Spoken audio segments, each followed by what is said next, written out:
Just tilt it down.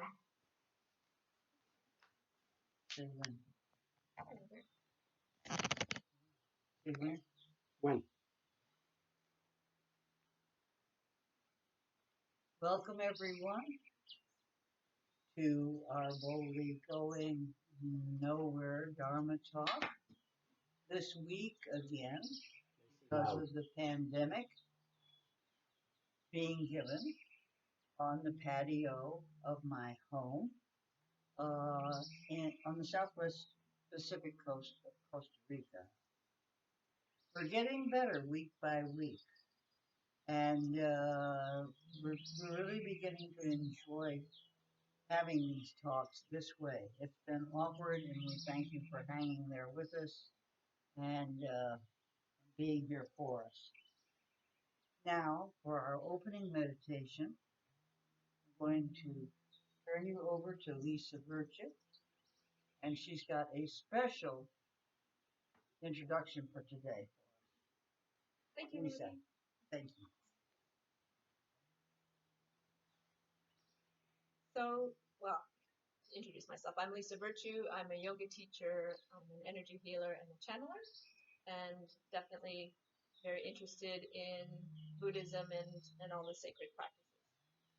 So today, inspired by what a conversation Ruthie and I had, was to do a movement practice, but I'm going to bring our mindfulness practice into that. So mindful presence, being mindful of what you're doing, being very present moment, but doing it while we're moving. And so this you can bring off the cushion and into your life at any time you wish.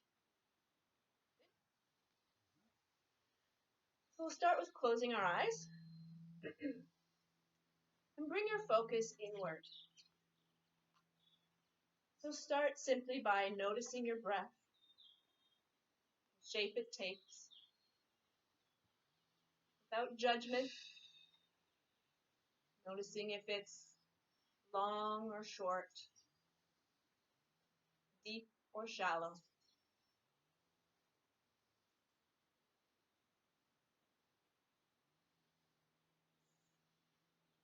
Settling into your seat, notice the state of your energy.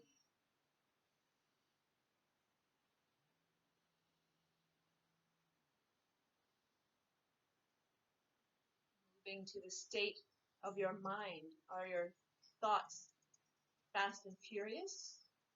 Maybe they're calm. Just observing where we're starting at.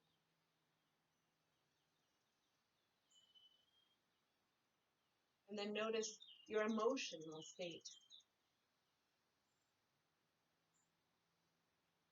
You may or may not be able to label this, just noticing the sensation of it.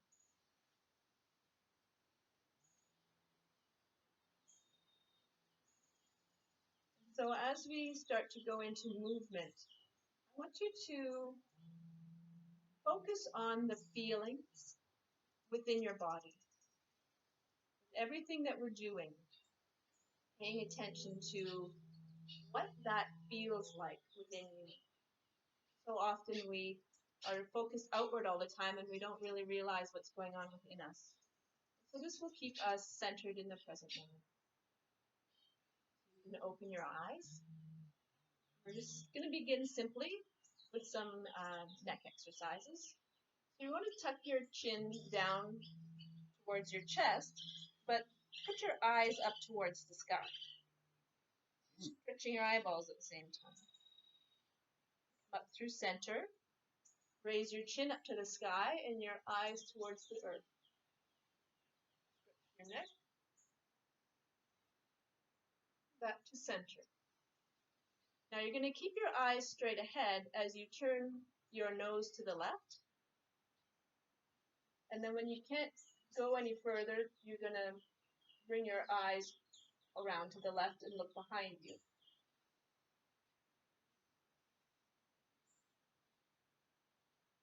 Back to center. Keeping your eyes straight. Turn your nose to the right. And then bring your eyes all the way around to look behind you. Back to center.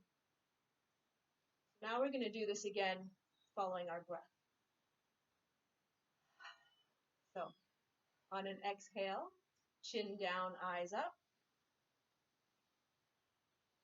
Inhale back to center. Exhale, chin up, eyes down. Inhale back to center. Exhale, turn to your left. Bring your eyes around. Inhale back to center. Exhale, turn to your right. Bring your eyes around. Inhale back to center. Now we're just going to drop our right ear to our right shoulder. You can massage that left side of your neck if it's particularly stiff. Back up to center and to the left side.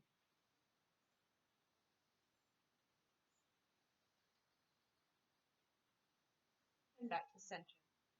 So that took a bit more concentration on what we're doing. It's probably new for you. Now we're just going to move into things that might be more familiar. So your mind might want to wander. And here's where you can just keep bringing it back into what are you actually feeling in your body. So we'll start with forward shoulder rolls. What does that feel? Each little nuance of what that is within you. Now backwards.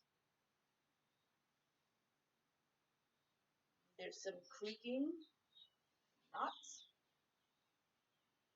Back to center. Now raise your shoulders up to your ears. And now stretch them down towards the earth. Up towards your ears. Down to the earth. Now place your hands on your knees. And on an inhale, you're going to bring your chest forward. So you're stretching, your shoulders stay back, and your chest comes forward. This is cat-cow, but seated.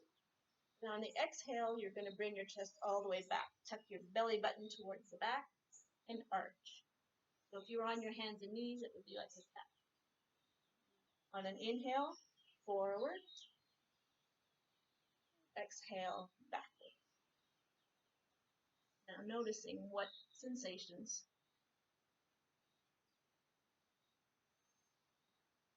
Center. We're going to do some circles. And it's simple, but the practice here is, can you stay mindful during it? So circling your torso.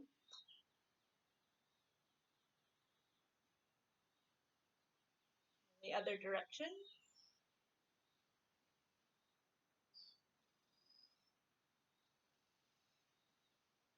Back to center. Now put your hands on your hips, and we're going to turn to the right, but you're going to start down at the bottom. So you're going to start towards the hips, and then bit by bit as it goes up. So you'll notice your elbows twist with you. And then place your left hand on your right knee, and keep turning towards the back. We'll just hold here for a moment in the twist. Nice deep breaths. And notice how the tissues feel and how that shifts as you hold it.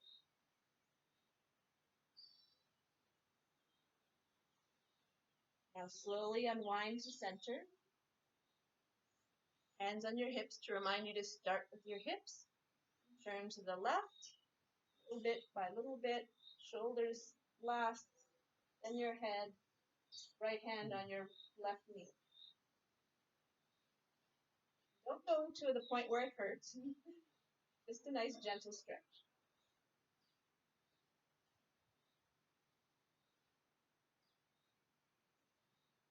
Deep breaths.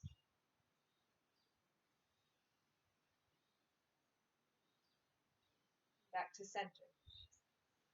Now stretch your legs out in front of you. Breathe your spine up tall towards the sky, like you're being pulled up by the head. And then hinge forward at the hips. So your knees don't have to be totally straight if they're not going to be straight.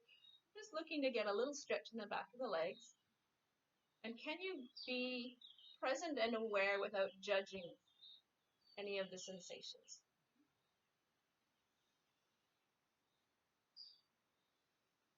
Back up. And then to whatever degree that you can, bring your soles of your feet together. So that might be wide, it might be up close. Again, we're going to sit up tall, keeping our spine straight, and lean forward again. You're going to feel more in the inner groin.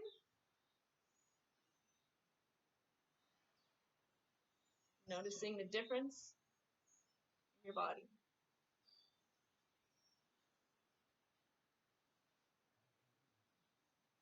Now you can just collapse your upper body down.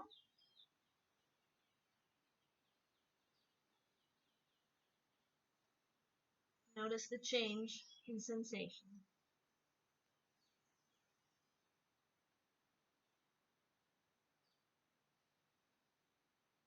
Try breathing into your back.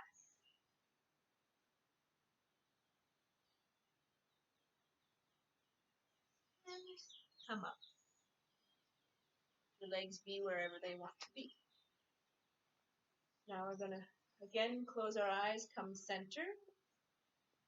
Your hands lightly resting. And we'll start again by noticing the breath. Just watching it, seeing what it's doing now.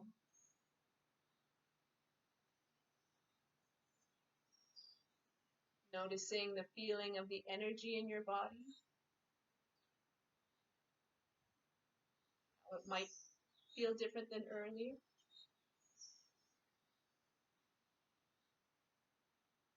Notice the state of your mind. Does it feel more present or is it still jumping around?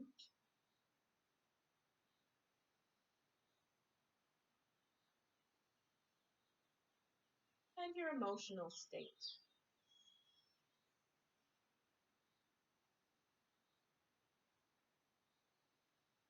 Now bring your awareness right into your heart center. Imagine that you're filling it full of love and white light energy.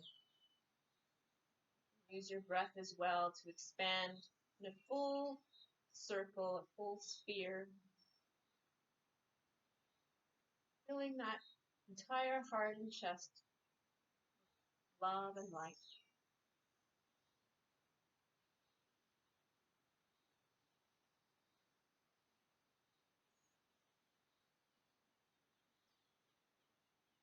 Bring your hands in prayer position in front of your heart.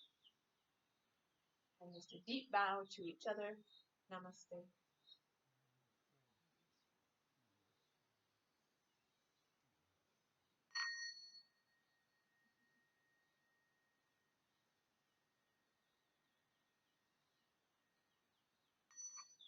Thank you. Thank you. Pass the cushion over to Jeff.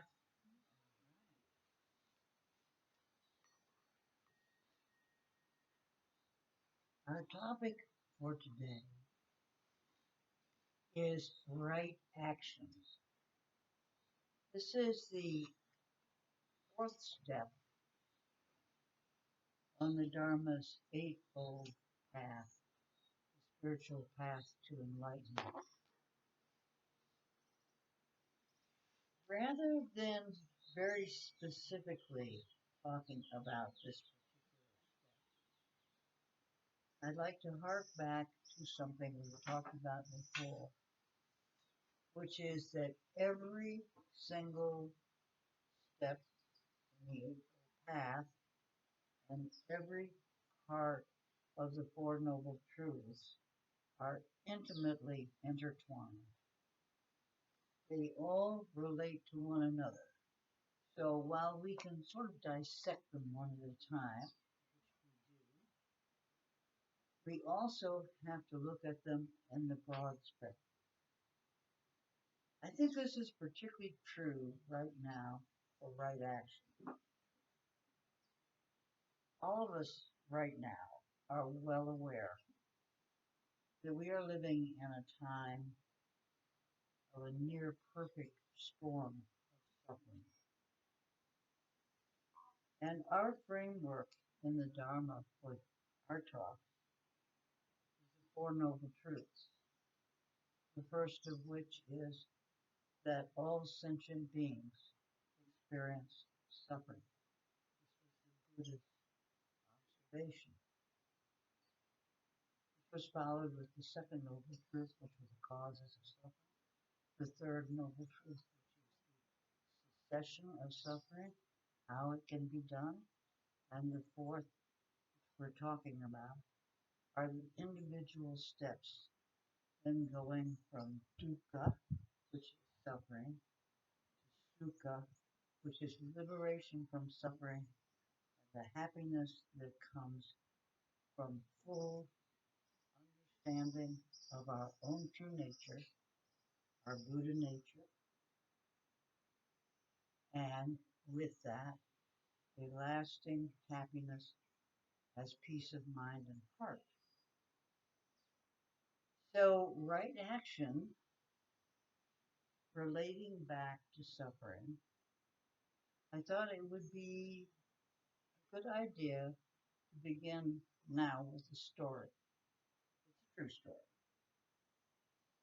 There's a book called The Book of Joy. It was written as a result of a week of interviews with His Holiness the Dalai Lama and his dear friend, the Archbishop Desmond Tutu, on the occasion of His Holiness's 80th birthday. The interviewer requested from their various places questions that people wanted to ask the two of them.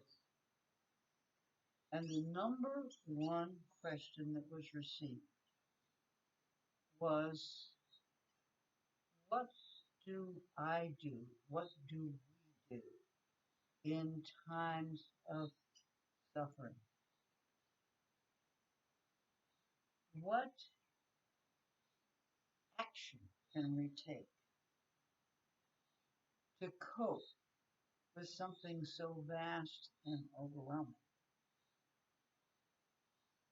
And I want you to listen very closely to the answers that they gave, because they are profoundly simple. They are so simple, so kitchen table, so true, that you can hear them and they just kind of go off because they don't sound as profound. They don't sound so important. But if you can take these two simple sentences as an answer to how do I cope with the stress and anxiety, what do I do with stress, anxiety? If you take them like a mantra, and every time you need to, you tell them back to yourself again, you'll have a great deal of relief. The Dalai Lama, when asked this question, what do I do about suffering, said this: don't add to it. Add to it.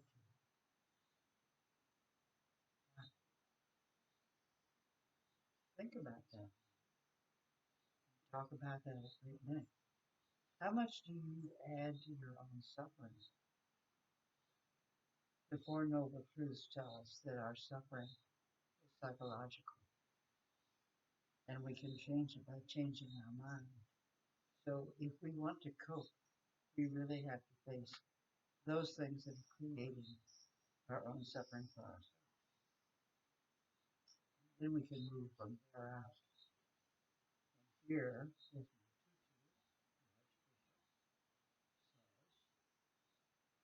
start where you are and do what you can. You don't have to solve all the problems of the world. You have to deal with your sphere of influence, and it ripples outwards and outwards and outwards over time and over space. You can't swallow the whole ocean. So start where you are and do it. So this is, and we know we're in a state of perfect storm globally. The whole world right now is in crisis. So please, if you will, and if this is something that is troubling you, don't add to it, and start where you are and do what you can as your book of instruction, as your mantras. And now we move from there to the actual teaching, the fourth step. Going back, you'll remember that the Eightfold Path has three sections. They come in a sort of a sequence, even though everything interacts with everything else. The first two steps are called the wisdom steps. They are right view and right intention. The second set of three are right action that we're studying are called the ethics and morality sections. They consist of right speech, which we've talked about, right action, and right livelihood. The third set are right meditation. They are right effort, right concentration, and right mindfulness. All of these lead up with that. So if we begin with a little review, let's start with intention. If we have taken the action, the steps to say, I really think this might be worthwhile to follow this path. Try where it takes me. And to do that, I have to take the action of considering carefully my motivation and my intention. The three intentions that the Buddha mentioned specifically for your review. The first is renunciation. That's giving up or letting go of things that are negative. It's letting go of the things that create suffering, prolonged suffering. It's it. So you let go. Jeff calls this recognition of awareness. This is the awareness.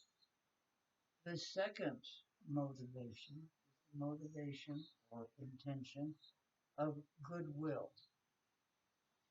That we bring to life an ever increasing circle, widening circle of compassion until it embraces the entire universe of unconditional friendliness. We wish ill will to no one, no matter how much ill will they bring to us. And the third one is to do no harm. And this is where you learn about nonviolence and about prevention of nonviolence. So if your intentions are to follow this path, those are the three intentions. Goodwill, no harm, and of course, letting go. When you cannot live with an open heart, open hands, with expansiveness, with a continuous letting go, you begin to stop the contractions that make you smaller. The word mean, whether it's mean-spirited or however you're using the word, means diminished, little, contracted, small. This is what, as you practice the Dharma, you let go, and let go, and let go. It becomes more and more expansive. So now, in this discussion of right action, the Buddha teaches 5 precepts for everyone to follow. There are more for monks and nuns and people who wish to really get deeper and deeper into this, living this way. But there are 5 that we must all observe and think about and consider. And they are not commandments. They're precepts. They say, if you refrain from these actions, you will benefit. You may not be able to do it all the way, and you are not necessarily doing it because you're afraid of punishment. In Buddhism, we try and get rid of fear of punishment. That comes with karma, which is the end result of this action. So the first of the 5 precepts is refrain from killing. Refrain from taking life. The second precept is refrain from taking that which is not freely given. And of course it includes stealing, but is not limited to that. Other resources as well, such as time. The third precept jumps a little bit. It's refrain from sexual misconduct. This is mainly in trying to check it out, referring to adultery. And the reason for it is that it does great harm to other people and to family life. So that's the program there. But of course, there are other forms of sexual misconduct, such as pedophilia, rape, etc. But refrain from any sexual conduct that is non-consensual and by force, that requires bullying, that requires deception, that leads you into telling lies, deception, work that one out. The fourth is refrain from right speech, from misspeaking. Watch your words carefully. This is not just telling lies.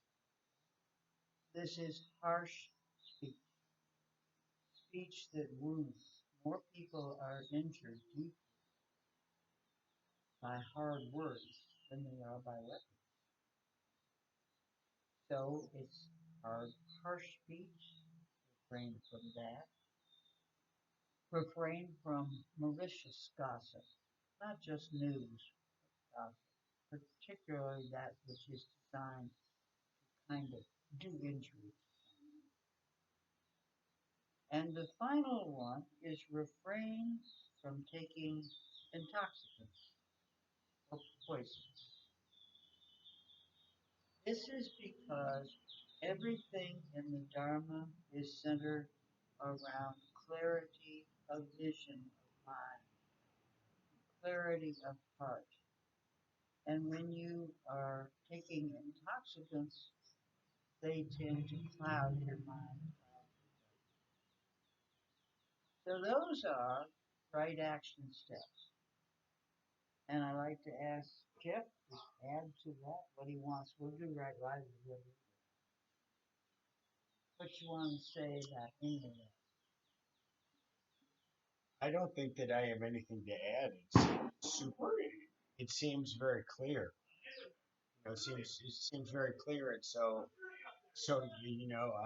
that your actions follow your intentions and your thoughts. This is the mingling of these and the interconnectedness of them.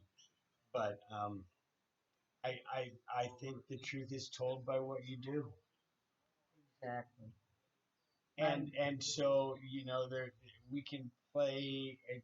I like that there's again right speech in this section. Just the only thing that happens twice. You're There's right. its own section plus It's one of the because precepts. it's the ultimate tool of playing games. Mhm. And to get that right, to correct that, to use that for benefit and for kindness and for honesty, is seems to me to be a crucial piece of all of this. You can, it says don't take lives. You can take lives by what you say. Lip sync. You can rob people by what you say. And those things. And so it's should the complexity of speech, but what you say can be game playing, but what your actions are tell the truth about My mother used to say, "What you do speaks so loudly, I cannot hear what you say." And I think ultimately, this is where action, right action, this is where the Dharma rubber meets the road. Because this is the most important section of the creation of karma, which are the consequences come from what you think, what you say expresses what you think. And what you say is a precursor to what you do. And that is your self creation of your, of your own life. These are questions of character, of integrity, of being the best person you can be. And why is it so difficult? It's very difficult to follow all of it, largely because we spend only a small, little bitty bit of our time with ourselves. We spend most of our time reacting to the outside world, and it's full of pressures and frustrations and other people behaving badly. And when someone behaves badly, your tendency is to react in a way that is also. Does that make sense? it. Does and so these practices are a way of transforming those natural tendencies that do not lead us to kindness and lack of Well, suffering for kindness, ourselves and others. yeah, kindness is a key word. That's where the Dalai Lama is famous for saying, "My religion is kindness." That's why the Dharma teaches that loving kindness is the sublime teaching for the reaching of enlightenment. So now, I want to add one other thing. From my theology background, the book of James in the New Testament in the Bible talks about faith and works, and it's really kind of a dialogue written in the book that one person has faith and the other person has deeds or work, and which is better. And really the answer that's found in that book, and it fits perfectly with the Dharma, is that faith without works, our thoughts, our intentions, our words without the actions that follow are useless. And so when we look towards consistency between what we think, what we believe, and then our actions follow that. Now we have a nice symmetry rather than segmentedness that a lot of people view this. There are a lot of religions in the world that center around good works, doing the next right thing, making the world a better place, and those things, and that's great. Well, your actions automatically are in the direction of good works. If your intentions If you're are in, as I say, where you place your mind is the direction of your life. But there is something that I really want to say in regard to this, which is I have a pet peeve. Now we're not supposed to have peeves, but Wow. I have one. I have a pet peeve. And it's the attitude that kindness is weakness, or the belief that kindness is weakness. Excuse me. You hear it a lot. I heard it not long ago from a politician. Oh, it's that John Lennon stuff, you know. Imagine this lovely world full of tree huggers and people wearing Birkenstocks and eating tofu. There's a contempt for goodness. There is a contempt from a lot of people because they feel that they become vulnerable to people who have a philosophy of a might makes right. The power is with the strong arm guy, the bully, the dictator, the persecutor. The other is that greed is good. This has been promoted rather heavily over the last half century in the country of my origin, which is the United States. And I'd like to just throw out, without even necessarily discussing it, the story from the enlightenment of the Buddha. He sat for 7 days in meditation under the Bodhi tree. And he said, I'm not getting up until I know the true nature of reality. That's a pretty big thing for him. He said, I'm going to do it. And he had spent many, many years. He had become a yoga master who had exceeded the two most renowned yogi masters in India. He had spent 6 years as an ascetic in the most extreme form of attempting to release the spirit. Now he said, I'm almost dead from this. I'm going to sit here until I have enough. So, or die in the process. So he sat, and when he sat in meditation, Mara, who is the mythological devil, the demon, the seducer, came to him with everything he had to try and convince him that he was going the wrong way, that he should go with the Prince of Darkness instead of towards the light. And he Mara finally got so desperate, he said, I can't convince you, I am going to kill you. And with that he brought forth armies of archers with their bows and arrows. And the Buddha sat with his eyes closed in meditation. And as the arrows flew, one group after another, shooting at him, the arrows fell to the ground as flowers. This, of course, but it's a very telling Metaphor.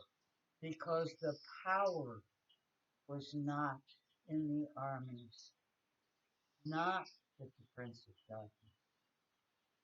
The power was with the quiet man sitting on his cushion. On his tree. I'm assuming he had a cushion. Anyway, think about that. The people who really end up mattering the most in the history of the world are not the Hitlers and the Mussolinis or the Neros or Caesars. They're the Gandhis and the Martin Luther Kings and the Dalai Lamas and the Desmond Tutus. All of these people who are nonviolent and live in the light, not in the dark. So all the things that seem temporarily for the moment to be holding the power are extremely temporary. And so if you get the feeling that people are contemptuous of nonviolence, if they try and sneer at loving kindness, just think about sitting there and letting it all fall into blossom, because you're not returning fire. You're not turning around and grabbing your bow and arrow, but you're putting up a shield, and it's impenetrable. So somebody say something on that, because it is a peeve of mine. You know, I was too old to be a hippie. I was already And I was too young to be a hippie. and you were too young. But I will say this: I watched closely at the attacks that were mounted against peace, love, and understanding. There are human beings who are genuinely on the dark side, and power is very important to them, and they are extremely threatened by peace, love, and understanding. So you have to consider that you will be an object of a certain amount of whatever the word is for it. I can't think of it right now. What? Ridicule. Ridicule. Of sneering. Of like the guy on TV. Oh yeah, that's that John Lennon stuff. So you have to, one of the things you have to do is give up being able to be drawn over to that side of things. Once in this dualistic world, you've decided where you stand. And in an extremely complex world, this maybe is my point that I kind of forgot along the way. It's this, that once you have a solid platform, the main thing about the Dharma, many paths, one Dharma, the Dharma is extremely flexible, but the principles are powerful. And once you have the principles and the integrity of those principles, then honestly, you're okay. You're going to be okay. That's why, Ruthie, in all of our talks, on in many detours around the Dharma, which is very broad and has many rooms, but every time my thoughts always come back to those four basic noble truths and this eightfold path that leads you to a solid foundation. And it doesn't matter what happens around you when you return to that basic thing. And then you can decorate the rest of the rooms in the house with the rest of the stuff. But you want to know that's not the important stuff. Is not the decorating. Yeah. The important thing is that the house is solid. Yeah. And when you keep coming back to that, yes, indeed, I suffer. And I suffer because I attach to things that don't deliver, don't last, and that the way out of that is non-attachment. And then here's some suggestions on how to work with yourself so that your life is both happy and what you exude is positive energy out into the world. Kindness. Kindness. Well, the word I was looking for was simplify. Yeah. once you can bend and be flexible, but once your basic principles, your integrity, once that's intact, when you are in the midst of chaos and confusion and stress and anxiety, and you are called upon to act, you're not going to be caught off guard because you already know that I will not behave violently. The war is a failure. And I might have to tell a little white lie for the better thing, but I am not a liar. And you don't have to think about it. It becomes part of who you are. Part of the natural actions. It's the natural action. That's really all I wanted to say about right action.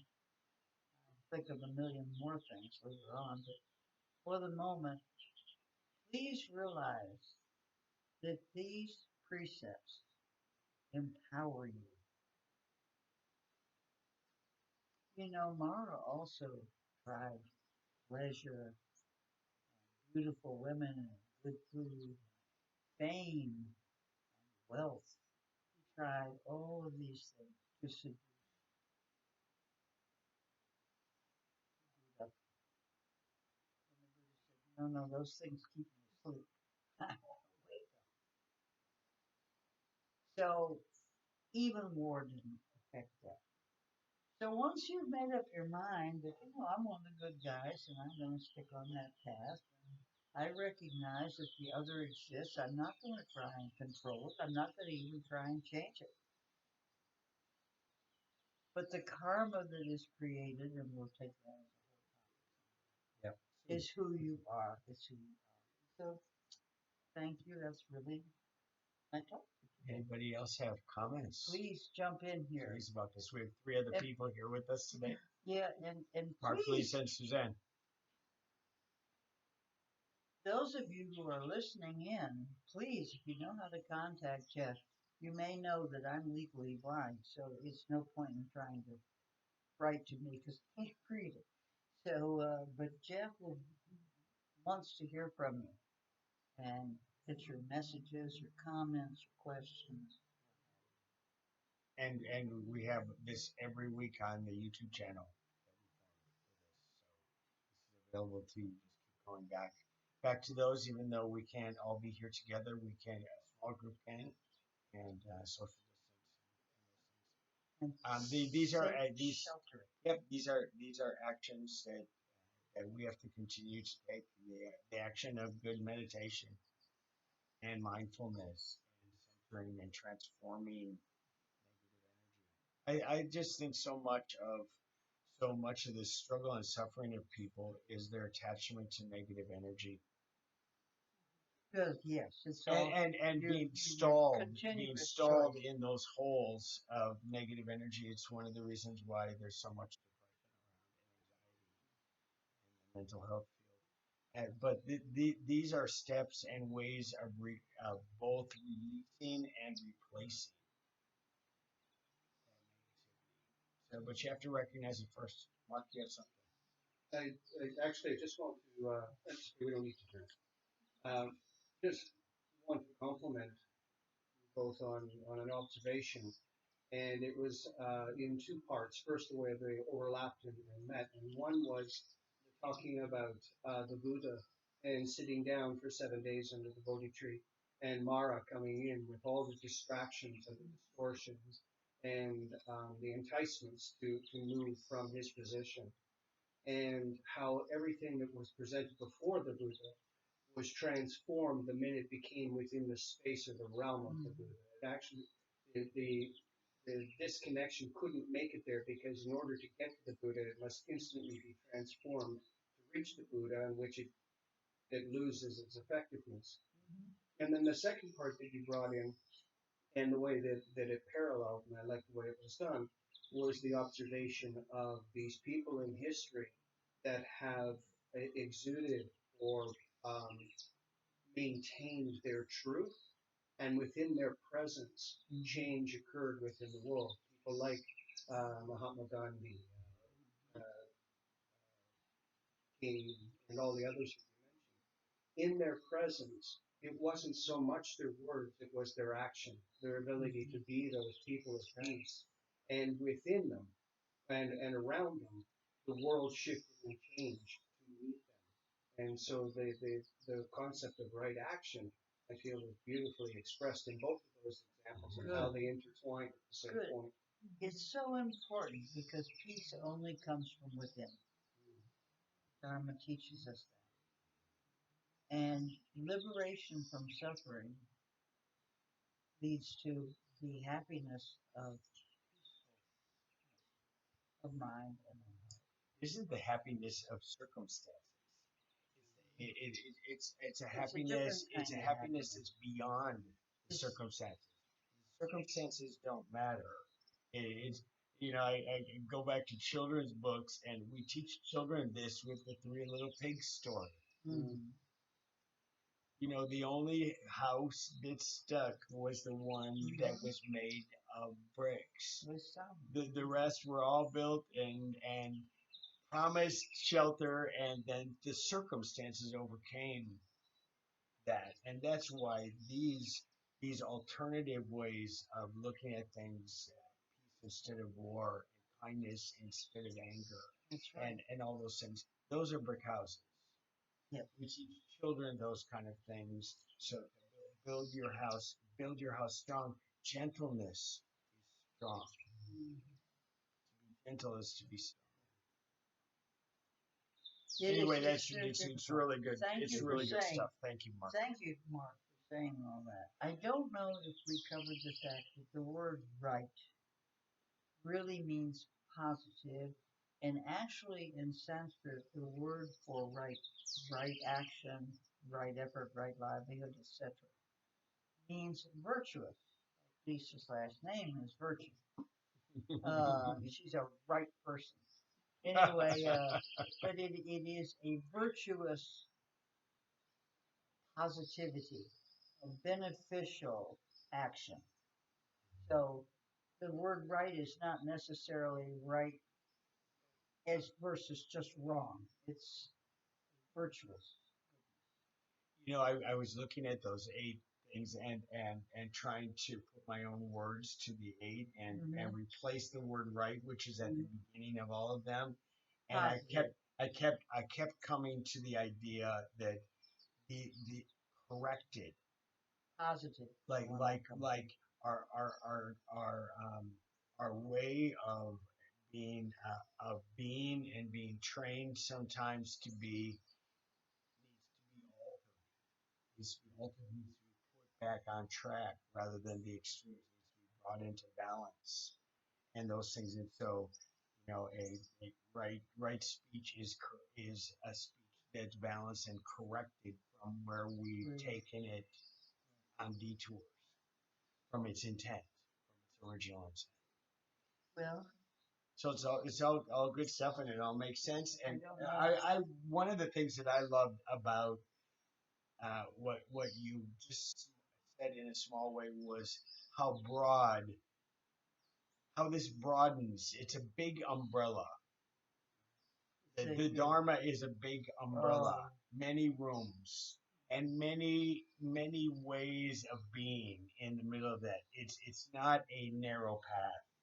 It is a broad. It is extremely broad. It's a broad thing, which to me is beautiful, because I think the diversity of people under a big umbrella is a buffet. A buffet. Here's happiness. Help yourself. Say that it's for everybody that's not here. When Thich Nhat Hanh, the Zen master, gives a lecture sometimes, here is happiness. So he says, this is Buddhism. Here is happiness. Please help yourself. And that's it. But if I have time for one last remark, you always do. No, I don't know how we're doing on time. Wait, one more. But one more is this. We started off with the Dalai Lama, His Holiness, and the Archbishop. And several weeks ago, I mentioned how fortunate we are to have spiritual teachers that we can turn to for guidance because we need the more stressful, the more suffering, the more awful things get, the more we need their guidance because we need clarity of mind, we need calmness of our emotions, courage of our heart, all these C's. We need the confidence that lets us practice our Dharma and hold fast to our integrity. That's the word for it. In spite of all the pressures against it, and also for comfort. So please remember where we started. What do you do in a suffering world? What can you do? What should you do? And the Dalai Lama, remember, don't add to it. If you simply don't participate in the creation of suffering, then you turn to Desmond Tutu. Do what you can. That takes the act. Start where you are and just do what you can. It may be nothing more than a contribution to the food bank, or a smile, or just being nice to someone. But hold tight. Don't add to the suffering, and do what you can to alleviate it. And now, with Will Ding, we'll do a very brief metta meditation.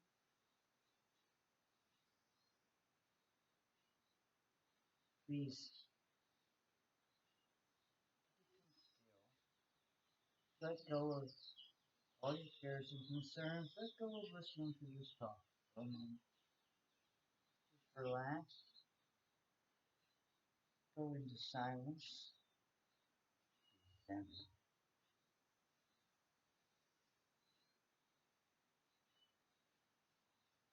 And we're going to say at home the words we have learned from that meditation, which you give to yourself, to those you love, to strangers, or people you know, and to those in contact. And those are the intention of goodwill, and they say, may you be well, may no harm come to you, may you live with ease. That word ease refers to equanimity. Now, may you live with ease, calm, and peaceful. May you be happy. And when you push the boundaries of goodwill farther and farther out, you eventually come to everyone, all sentient. And this we will say together now, quietly to ourselves. If we're in a group or if you're alone, please feel free to say it out loud. Little different. Put your hands on your heart. Prayer or meditation. May all beings everywhere on this plane and all other planes be well. May all beings everywhere be safe.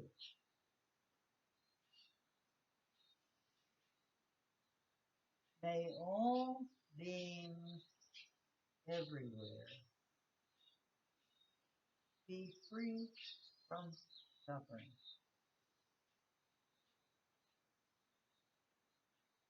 May all beings everywhere